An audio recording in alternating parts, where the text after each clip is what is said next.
안녕하세요. 여러분과 함께 매일 성장하고 있는 1cm의 진아입니다.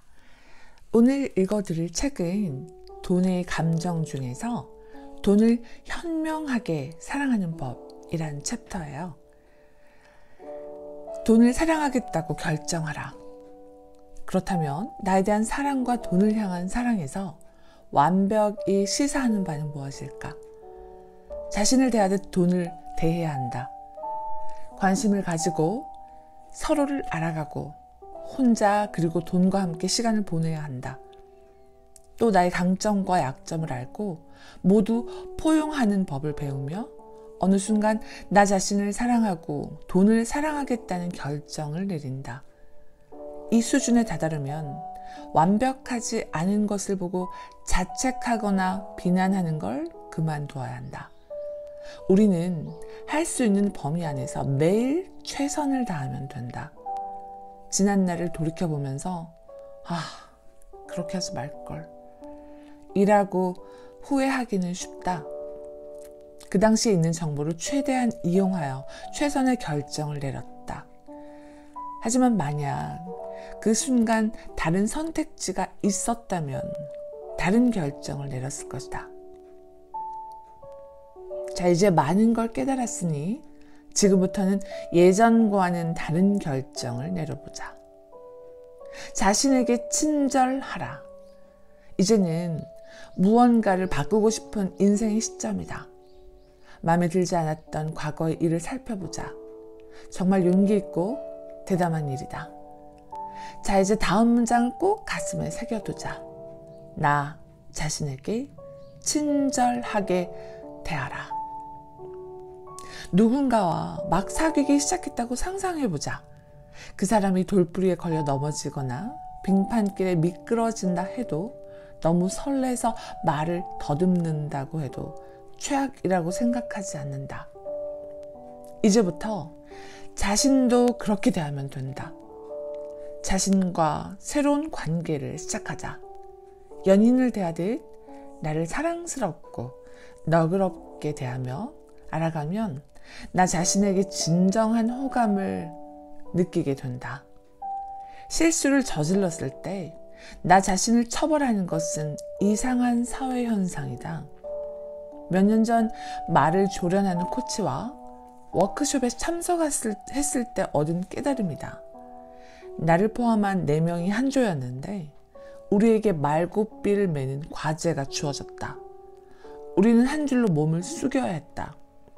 옆에 서 있던 2명은 손만 자유롭게 움직일 수 있었고 중간에 있는 2사람 중 1명은 해야 할 일을 지시할 수 있었고 다른 1명은 어느 방향으로 움직여야 하는지만 알려줄 수 있었다. 코치는 여러분 중 1명이 하면 안 되는 일을 했을 때 어떻게 해야 할지 생각해 보세요 라고 말했다. 5분간 머리를 맞대고 할 수 있는 일을 생각했다. 마사 한 바퀴 돌기, 마구간 청소, 풀밭에서 20번 팔굽혀 펴기 등을 생각했는데 결국 잔디밭에서 윗몸 일으키기 10번 하는 벌칙을 세운 후 말고삐를 맬 수 있었다. 운이 좋아서 화합이 잘 됐다. 언제나 그렇듯 아무런 실수 없이 과제를 마쳤다. 그 후 코치가 누군가 실수를 했을 때 어떻게 하기로 했냐고 물었다. 잔디밭에서 윗몸 일으키기를 쉽게 하기로 했어요. 한 팀이 되어 서로를 껴안고 자, 한 번 더 해보죠. 할 수 있어요. 파이팅! 이라고 격려하거나 커피 한 잔 마시면서 5분만 쉬죠. 라고 말할 수도 있었을 텐데요. 몰랐다. 이런 생각을 할 수 있는지조차 몰랐다.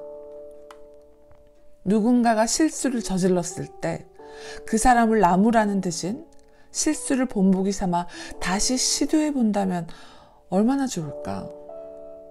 뭔가 잘 풀리지 않았을 때 나 자신을 꾸짖는 대신에 정말 좋은 일을 했다면 어떨까? 한번 시도해보자. 훌훌 털어버리고 싶은 일이 있을 때 앉아서 따뜻한 코코아를 마셔보자. 5분간 좋아하는 담요 속에서 몸을 녹이거나 좋아하는 향수 냄새를 맡거나 초콜릿을 먹어도 좋다. 실수를 되돌릴 수는 없지만 기분이 좋고 나쁨을 제어할 수는 있다. 호기심을 가져라. 자신의 행동을 돌아볼 때 어떻게 이런 멍청한 짓을 할 수 있지? 라면서 짜증나는 어조로 말하지 말고 호기심을 가지고 내가 왜 그랬을까? 라고 물어보는 건 어떨까? 나를 이끌어주는 연구원처럼 나 자신을 대하고 내 행동과 사고를 평가하는 대신 관심을 가지고 스스로를 관찰해보자. 문제라고 생각하는 점도 마찬가지다. 호기심은 최고의 동반자다. 나 자신에게 현재의 생각이나 행동이 어떤 문제의 답이 될 수 있는가? 그리고 현재의 믿음이나 행동을 지속한다면 어떤 문제를 피할 수 있을까? 라고 물어보자. 현재 문제가 된 행동은 한때 다른 문제 해결책이 됐을 때도 있었다. 나 자신을 보호하기 위해 문제가 되는 행동을 만들어냈을 수도 있다. 말수가 엄청나게 적은 어떤 사람이 컨퍼런스에서 다른 사람에게 강연해야 한다면 문제가 될 수 있다. 그렇다면 다음을 생각해보자.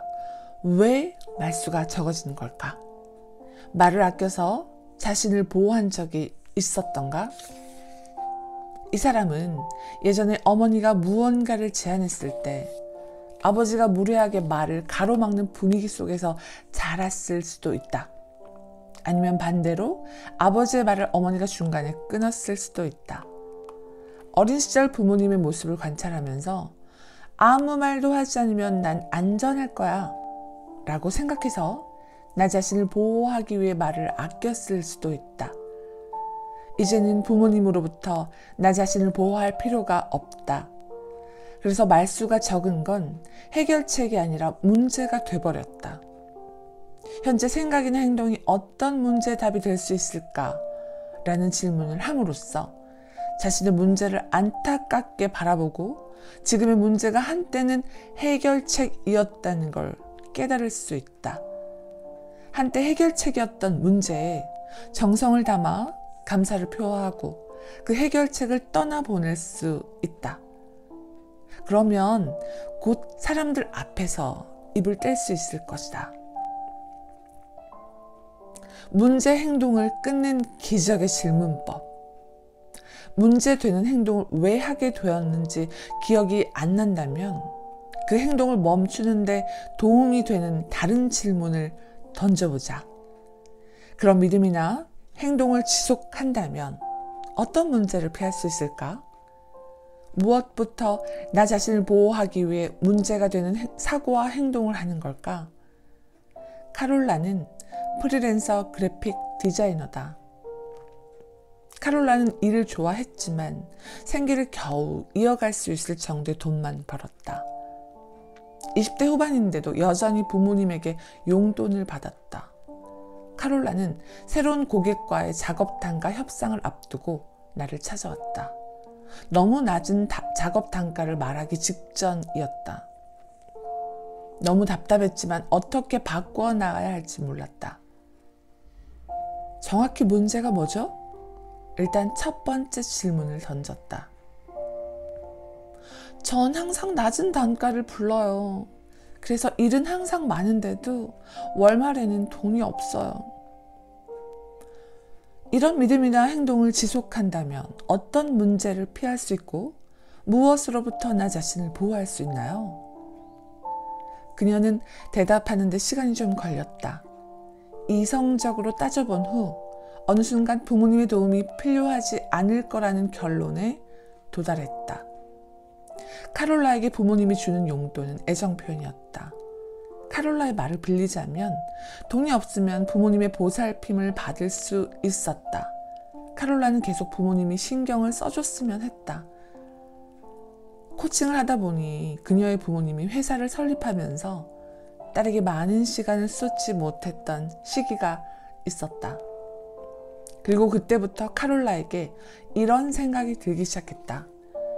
부모님은 돈 걱정은 하지 않아도 될 정도의 넉넉한 돈을 주었고 카롤라는 부족한 관심을 돈으로 보상받고자 했다. 코칭 기간 동안 카롤라와 부모님의 관계는 180도 달라졌다. 정기적으로 부모님과 시간을 보내면서 어린 시절의 결핍이 채워졌다. 더는 부모님의 보살핌을 받을 필요가 없다는 걸 깨달았다.